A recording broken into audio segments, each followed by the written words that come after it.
Good morning, good evening, good afternoon, wherever it's that you are, wherever you may be. Thank you very much for making us a part of your day. I am Brad Franklin, Digital Media Relations Manager here in Chesterfield. I'm very glad to tell you that Chesterfield Behind the Mic is on the air once again. Now, you know, it's one of those things that I really embrace about doing a podcast like this is the opportunity to feature different people, different stories, different departments, different sort of functions of the county and the business that the county does that don't get a lot of attention. They don't get a lot of, you know, the lights are not bright, so to speak, right? You're going to have a lot of different departments that are sort of out there a lot, and then you're going to have some departments who just kind of go about doing their jobs over and over and over constantly. And for these two departments represented here today, I can't think of two that have as long a track record of excellence as Mr. Holland likes to talk about, right? Than accounting and budget. I'm very glad to welcome Consuela Wilson and Gerard Durkin here to the podcast. Welcome to the podcast, folks. How we doing? Great. Doing fantastic. Before we get into the ins and outs, though, of this whole topic, which is, you know, not just in terms of the recent Triple Crown Award designation, recognition, however you want to describe it, that obviously you guys are in your departments were integral in helping Chesterfield reach again. But I also want to get into a little bit of sort of what you guys do and what your departments are into. Before I do that, though, I like to always start with a little bit of a background, a little bit of give people a sense of who they're hearing from. Consuela, we'll start with you. Let's talk to me a little bit about sort of how you became the director of accounting, and tell the folks a little bit about your background and how it is that you kind of came to be sitting across from me today. Okay. I came in a non-traditional fashion. Yeah. Because I don't have an accounting degree per se. Right. I have a technology degree. Okay. And I came into the accounting department in Chesterfield County about 23 years ago. Oh, wow.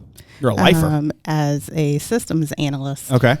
So writing reports, one of the first electronic reports, because we were on the mainframe at that point in time. So transforming the department from paper-based to electronic files. Yeah.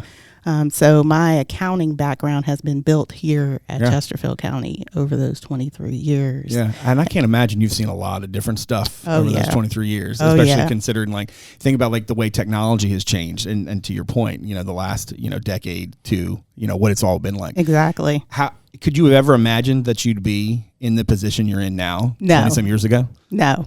Why do you feel like it went the way it went? It went that way because of great leadership already in place here at Chesterfield in the accounting department. Right.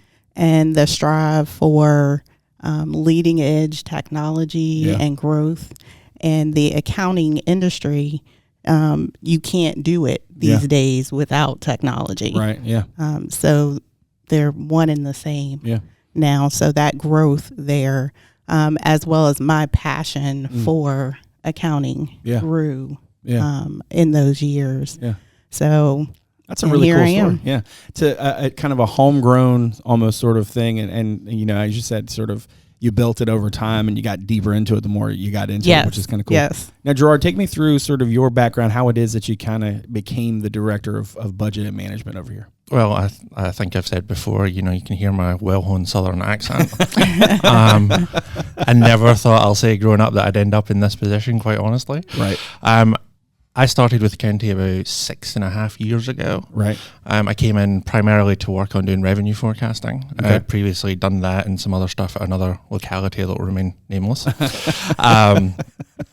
So came in and, you know, worked on the revenues, built up a kind of experience base here at the county. You know, I live here in the county. I always wanted to, you know, work for the county when I started my career in local government. Right. And then the pandemic hit. Yeah. And that's when I really got exposed to everything that, you know, we do as a budget office. Yeah. And that experience from there really propelled me into the seat that I'm sitting in today. Yeah. You mentioned sort of your well-horned Southern accent. I like the idea, though, that whereas, you know, you kind of came here unexpectedly, and just the differences in terms of what the coming here really was like for both of you, right? Now, in addition to sort of how you got here, let's talk a little bit about sort of what you do. So, Gerard, we'll start with you on this one. How would you sort of describe what it is you do and the specific sort of aspects of business that are handled by your department? The way I like to look at it is, you know, we look at the forest, but we also get to look at the trees. Everything that happens in this organization, some part of it, if not all of it, runs through the budget department. Right. we kind of look to, where are we now? What can we afford financially? Right. Not just today, but moving down Right. the line into the future. Right. It runs the gamut from, police wanting to buy vehicles to Right. social services wanting to hire staff. Right. We work closely a lot with Consuela and her team on the financials. It really just covers the forest of the county, as it were. Right. And so I would imagine too that because you're looking into the future, that it's especially important that the models that you're using to sort of make those forecasts, if you're expecting rain and it's dry, that's real bad news, right? Mm-hmm. I can imagine that that's gotten even more intricate in the, as technology has continued to sort of change and evolve. I can imagine a lot of your work has changed and evolved dramatically in a short amount of time. I 100% agree with that, Brad. When I came here, my background's in economics. I'm familiar intimately with all the modeling, but now in the department we have a couple of data analysts who've really taken it up a gear and run a lot of heavy coding statistical analysis. That's fascinating. Now, Consuela, for your shop, how would you sort of describe what you do and all of the different pieces in terms of the business that is handled by your department? Well, we are the internal control point for many of the financial transactions across the county. Right. And we're paying our vendors. Right. We're billing customers. Right. We're paying our employees. Right. And we're reviewing those financial transactions and adhering to over 100 different general accounting standards for our financial reporting. Right. So, and we're serving as fiscal agents for several regional entities that the county is a part of. So we are, broadly faceted in our department. So whereas, I want to try to give an analogy, and you guys tell me if I'm close, off mark, somewhere in between. So it feels like to me, in budget, your job is to sort of figure out what the county has to spend and where that money is going to go and what it's going to look like in the future. Your job then, Consuela, in accounting, is to essentially make sure that the numbers that budget is banking on actually making are actually checking out, and everything is going according to process law standards. Yes. Is that fair? Yeah, that's fair. Did I actually get that right? Fair. You did. Just don't ask me about Gatsby standards. Look, somebody just tell my mom I was right for once, okay? And don't ask me to forecast 5 years out. I'll do my best. Now, I think it's fair to say that your worlds are kind of where things change a lot. We kind of just touched on it a little bit. And I would imagine that few people really realize to what degree things kind of change. Consuela, let's start with you. What would you say are the key ways that you've seen your department evolve in recent years? I know you mentioned technology, but is that the biggest thing that has changed, or has it also been just sort of maybe the growth in the number of people that you needed to do the job the way you wanted to do it? I think both. Technology, where it makes us more efficient. It also frees us up to do more of the analysis that we need to do on a routine basis. And doing that, you need highly skilled and talented individuals to focus on that, but not just from an accounting and knowing the numbers perspective. There's the aspect of communication and customer service. So you have to have skills in both of those areas and not just heads down bean counters as they used to be called. Don't exist anymore. And I can also move forward with that. I can also understand too, because you mentioned customer service, and in a lot of ways, for you, Gerard, the departments are your customers. The county itself is a customer. For you, it's everybody's a customer, not just inside the building, but outside the building too.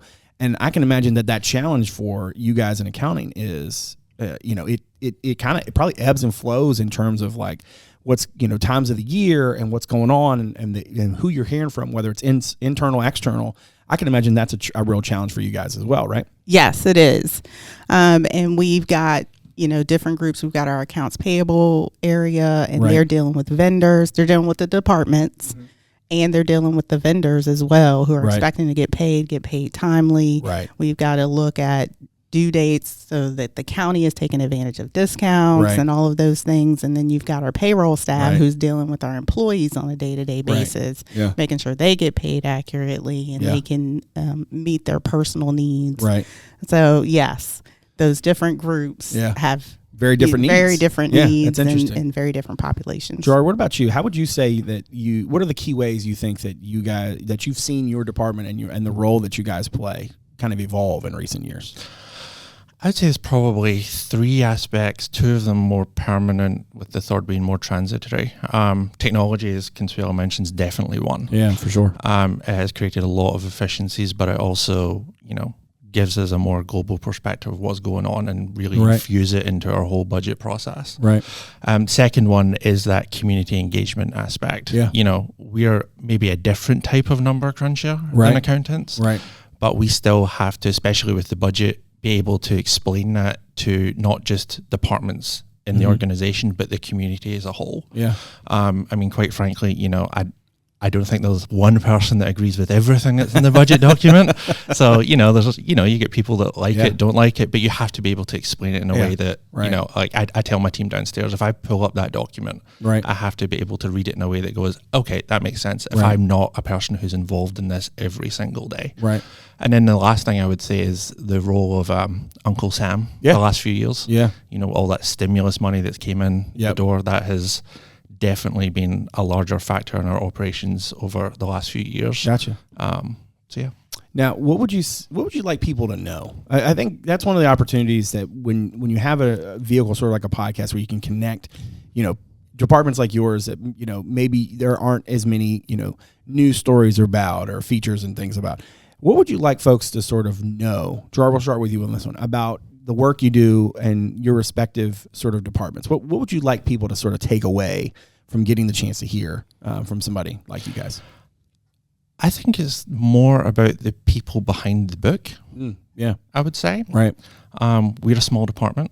There's been 9 of us right now. Oh, wow. Most of them live in the county. They care passionately about what they do. Right. People can lift up that 400-page document, but there's people behind it that work tirelessly day and night to make sure that this organization all year long. Because I think for a lot of people, they think it's just budget season, but it's not. It's an entire year-round process. Yeah. So, what about you? What would you like people to sort of take away? What would you like them to know about what folks in your shop do? Well, first, that they understand that we're not just accountants and number crunchers. Right. That we do have the variety of staff and services that we provide from the accounting department, payroll, AP, fiscal agent services, systems, staff, and the accountants, the true accountants that people traditionally equate with accounting. And to Gerard's point as well, just those people and the amount of time that they put into making sure that the county has accurate records. Remind me, how many folks in your department? We have about 45 people in the accounting department. Gotcha. And so one thing that's interesting is that, obviously customer service is a huge, it's a huge focal point for all of us here, and certainly for your departments, given the work that you do and the sensitive nature of it and everything that's involved in that. One of the things that goes, I think, hand in hand with that is transparency, right? And the idea of being able to do important work and to do it to a high standard and to make sure that it's available for people. One of the things that kind of comes from that is this Triple Crown. You guys, as I mentioned, were recently awarded this Triple Crown from the GFOA. And it kind of doesn't, I don't want to say it doesn't matter what the GFOA does. So I don't want to go too deep on what that group is, but really what it means is that in terms of the profession, right, this is as good as it gets. Can you help me understand a little bit? And like I said, you guys were at the Board of Supervisors meeting recently to sort of be recognized for this. Let's talk about what this Triple Crown entails. So from Consuela, we'll start with you. From your vantage point in accounting, how does accounting play a role in helping the county get this sort of recognition? Okay. 2 of the 3 awards that you must achieve to get the Triple Crown are the Certificate of Excellence in Financial Reporting, and that is for our Annual Comprehensive Financial Report, or ACFR. Right.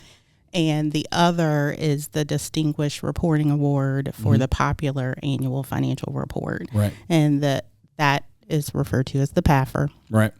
And the PAFR is a much more simplistic publication of our financials. Right. It's available in the libraries. It's available to the public. It's available on the websites. Right. But it gives a graphical outline for the, household reader to see what is the county's position financially. And we just started doing that publication 4 years ago. Right. And have received that award since that initial publication. Right. And it just distinguishes the amount of work that our financial reporting analysts put into presenting that information and making sure we are being transparent with our readership on how our funds are being spent across the county. Right. Now, Gerard, same question to you. From your vantage point, what does it entail for budget to be involved in this, and what's your piece of this Triple Crown puzzle? So we're kind of the last leg on that three-legged stool with the Distinguished Budget Presentation Award. And our document every year goes out to various people across the nation who sign up to be reviewers. GFOA prescribes standards of what they would like to see within a budget document, but it gives you kind of broad latitude within those criteria. And it really comes down to various sections from how your operating budget is, your capital, your performance measures, your financial policies. And we get feedback from those every year along with the reward where people go, you did really great here. Here's somewhere you might want to think about. And it also gives us a chance for kind of like continuous improvement. Yeah. So I nailed that analogy earlier. I'm going to try one more time. I'm going to risk it. I'm going to put it all in the middle here. All right. So in terms of what the Triple Crown is trying to do is it's trying to give a picture of not just the work you do, but how you present that work to the public. Yes. Right. And so for, both of your departments play obviously the integral roles of making sure that not only is it that you did excellent work, but then the way that you explain that work to all parties, be those folks who have the experience to understand what they're looking at. And then for folks, regular folks off the street who might not have that background, how do you then take that information? What does it mean to you both? Gerard, we'll start with you on this one. What does it mean to you to play such an integral role in the county continuing to earn this, pretty lofty sort of distinction? What does that mean to you and to your department? First of all, I'll say, with 39 years behind us, there's no pressure on me to keep that goal up. But no, it is a great honor, not just for me, but for the team. It recognizes everything that we do as a department, and to get that recognition from our peers especially as well. Yeah, and because the peer piece is probably the most important, right? Because it's not, it's not like me, person who loves words, comes in and says, yeah, this looks great. It's the people who do the work you guys do that come in and say, no, this is actually really well done, and this is exactly the sort of process by which this work should be done. Consuela, what about you? What does it mean to you and to your department to play a role in the Triple Crown? To echo Gerard's statement, it's an honor to have your peers recognize the excellence in your work. Right.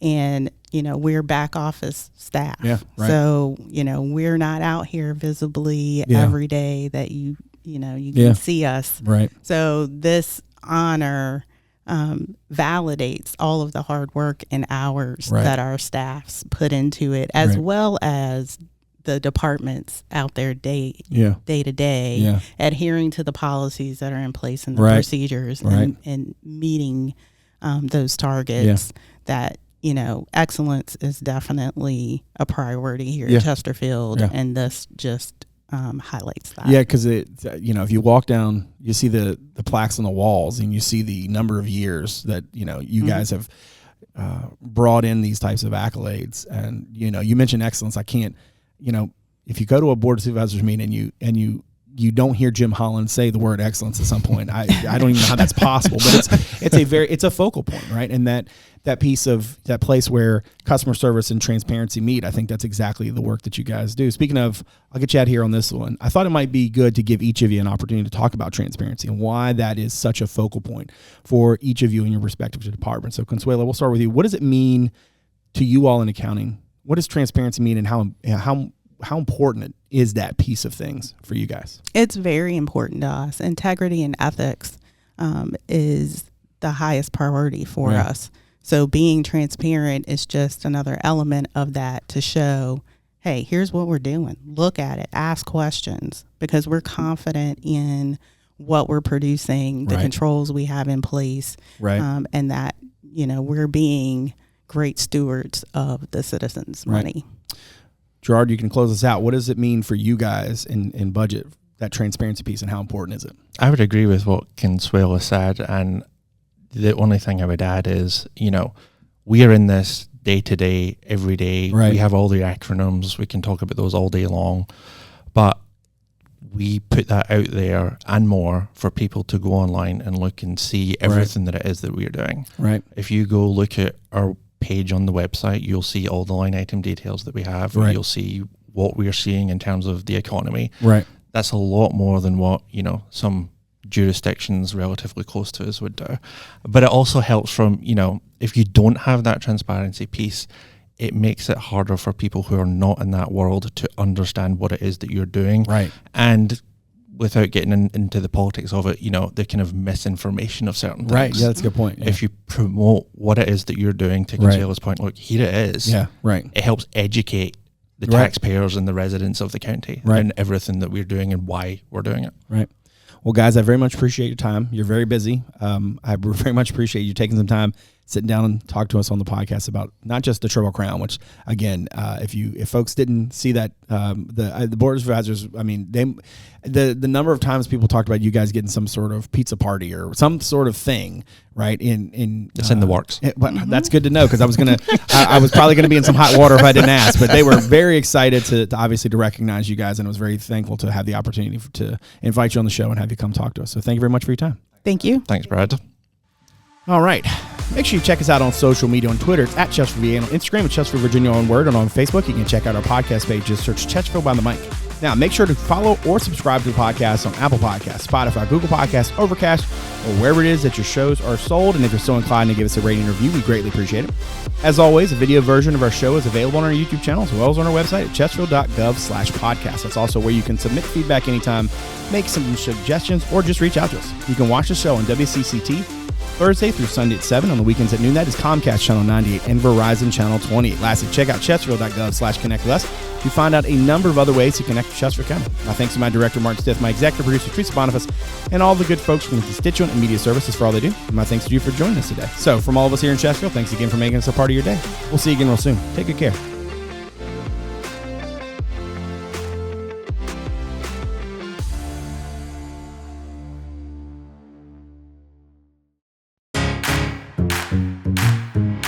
From blogs to podcasts, and I'm very glad to tell you that Chesterfield Behind the Mic is on the air once again. Newsletters to alerts, social media, the latest community news. Welcome to the latest installment of This Week in Chesterfield. How to get in touch, and everything in between. If you want to know about Chesterfield County, our Connect With Us webpage has you covered. Chesterfield.gov/connect with us. Connect with us, your source for all things Chesterfield.